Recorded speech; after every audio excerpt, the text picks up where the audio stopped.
Hi friends, അപ്പോൾ ഇന്ന് വൈകുന്നേരം 6 മണിക്ക് എമ്പുരാൻ്റെ ഒരു വലിയൊരു അനൗൺസ്മെൻറ്റ് വരുന്നുണ്ട്. അത് എന്താണെന്നുള്ള കാര്യത്തിൽ ചിലപ്പം എല്ലാവർക്കും സംശയം കാണും. ഐമാക്സിൻ്റെ അനൗൺസ്മെൻ്റ് ആണോ, പിന്നെ എങ്കിൽ ഈ ഗണ്ണും കൈ പിടിച്ചിരിക്കുന്ന കൈ ആരുടെ കൈയാണ്, ഇത് ലാലേട്ടൻ്റെ കൈയല്ലെന്ന് യാതൊരു മലയാളികൾക്ക് തിരിച്ചറിയുന്ന കാര്യമാണ്. അപ്പോൾ ഇത് ഒരാളെ റിവീൽ ചെയ്യുന്നുണ്ട്. അയാൾ ഇതുവരെ മലയാളത്തിൽ അഭിനയിച്ചിട്ടില്ലാത്ത ഒരാളായിരിക്കും. അയാൾ മിക്കവാറും തെലുങ്കോ ഹിന്ദിയോ തമിഴോ അവിടെ എവിടെയെങ്കിലും ഉള്ളൊരു സൂപ്പർ സ്റ്റാർ ആയിരിക്കും.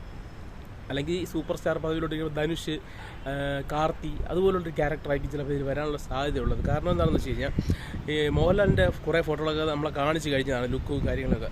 അപ്പം ഇനി മോഹൻലാൽ ആയിരുന്നെങ്കിൽ അതിന് മോഹൻലാലിൻ്റെ ഒരു ഫോട്ടോ കൊടുക്കാമായിരുന്നു, കൈ മാത്രം കൊടുക്കേണ്ട ആവശ്യമില്ല. അപ്പം അവർ ഇത് റിവീൽ ചെയ്യുന്നത് ഇതൊരു ക്യാരക്ടറാണ്. ഈ ക്യാരക്ടറിനെ റിവീൽ ചെയ്യാൻ വേണ്ടിയാണ് അവർ ഈ ഒരു പോസ്റ്റർ ഉദ്ദേശിച്ചിട്ടുള്ളത് എന്നാണ് എനിക്ക് തോന്നുന്നത്. ചിലപ്പം ഐമാക്സിൻ്റെ പോസ്റ്റർ തന്നെ ആയിരിക്കും, ഐമാക്സ് മലയാളത്തിൽ ആദ്യത്തെ ഐമാക്സ് എന്നുള്ള രീതിയിൽ കൊണ്ടുവരുന്ന പോസ്റ്റർ തന്നെ ആയിരിക്കാം. പക്ഷേ എനിക്കിത് കണ്ടിട്ട് തോന്നുന്നത് ഇതൊരു ക്യാരക്ടറിനെ റിവീൽ ചെയ്യാൻ വേണ്ടിയുള്ള പോസ്റ്ററാണ്.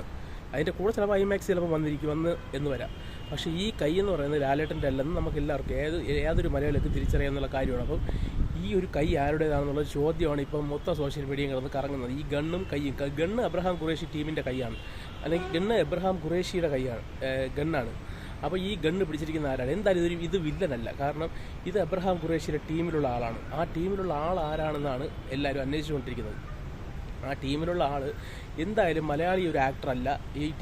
ഈ എബ്രഹാം ഖുറേഷിയുടെ ടീമിലുള്ള ആൾ, ഈ ഗണ്ണ് പിടിച്ചിരിക്കുന്ന ആൾ അത് ആരാണ് നമുക്ക് എല്ലാവർക്കും അറിയാമെന്നുള്ളതുപോലെ ഇതൊരു പാൻ ഇന്ത്യൻ സിനിമയായിട്ട് ഇറക്കാൻ വെച്ചിരിക്കുന്ന സിനിമയാണ്. അപ്പം ഈ സിനിമ കേരളത്തിൽ മാത്രം ഒതുങ്ങി നിൽക്കേണ്ട സിനിമയല്ല എന്ന് പൃഥ്വിരാജിന് നന്നായിട്ടറിയാം. അപ്പോൾ അതുകൊണ്ട് തന്നെ മെയിൻ ക്യാരക്ടേഴ്സിനെ മലയാളത്തിൽ നിന്ന് മാത്രമല്ല വെളിയിൽ നിന്നും ഇറക്കിയിട്ടുണ്ട്. ഇത് നമ്മൾ ഇവിടെ കേട്ടിട്ടുള്ളതാണ്. ഏതോ ഒരു ആൾ അതിൻ്റെ ഇൻ്റർവ്യൂവിൽ എന്തോ പറഞ്ഞതാണ്, പുള്ളി അവിടെ പോയ സമയത്ത് പുള്ളിക്ക് കാണാൻ കഴിഞ്ഞത് മലയാളത്തിൽ നിന്നും ഒരു അപ്രതീക്ഷിതമായിട്ടുള്ള സ്റ്റാറിനെയും പിന്നെ തമിഴിൽ നിന്നും ഒരു സ്റ്റാറിനെയും കാണാൻ സാധിച്ചു എന്ന് പറഞ്ഞു. അപ്പം എനിക്ക് തോന്നുന്നത് ഇത് തമിഴ് ആക്ടറായിരിക്കും, ഏതെങ്കിലും ഒരു തമിഴ് ആക്ടറിനെ ആയിരിക്കും ഇതിനകത്ത് കൊണ്ടുവന്നിരിക്കുന്നത്. തമിഴ് ആക്ടർ ആവാനും ചിലപ്പോൾ സാധ്യതകൾ കുറവാണ്. ചിലപ്പോൾ ഇത് തമിഴ് തന്നെ നിൽക്കണമെന്നില്ല, ചിലപ്പോൾ തെലുങ്കിലോട്ട് ചിലപ്പോൾ ഹിന്ദിയിലോട്ടൊക്കെ പോകാനുള്ള സാധ്യതകളുണ്ട്.